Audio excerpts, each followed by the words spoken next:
మంచు ఫ్యామిలీ వివాదం మళ్లీ రాజుకుంది. ఈ గొడవలు ఇప్పట్లో ఆగేలా లేవు. తాజాగా మంచు విష్ణుపై మంచు మనోజ్ పోలీస్ స్టేషన్లో ఫిర్యాదు చేయడంతో మరోసారి వివాదం మొదలైంది. తన సోదరుడు మంచు విష్ణు నుంచి తనకు ప్రాణహాని ఉందని మనోజ్ పోలీసులకు ఫిర్యాదు చేశారు. విష్ణుతో పాటు వినయ్ పైన ఫిర్యాదు చేశారు. మొత్తం 7 పేజీల ఫిర్యాదును పోలీసులకు పంపించారు మనోజ్. 7 అంశాల మీద మంచు విష్ణు, వినయ్, విజయ్, కిరణ్, రాజ్ కొండూరు, శివ, మన్నూరుపై ఫిర్యాదు చేయడం జరిగింది.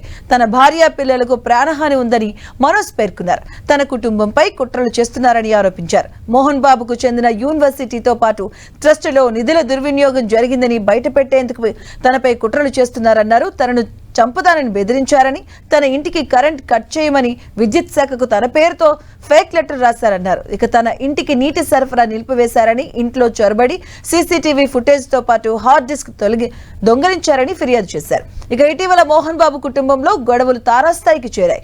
మంచు మనోజ్, మోహన్ బాబు ఒకరికొకరు బహాడి షరీఫ్ పోలీస్ స్టేషన్ లో ఫిర్యాదు చేసుకున్నారు. ఇక ఆ విషయం ప్రస్తుతం టాలీవుడ్ లో హాట్ టాపిక్ గా మారింది. అయితే పోలీసుల హెచ్చరికతో మంచు ఫ్యామిలీలో గొడవలు చల్లబడ్డాయనుకునే లోపే మరోసారి మంచు మనోజ్ ఫిర్యాదు చేయడం ఇప్పుడు చర్చనీయాంశంగా మారింది.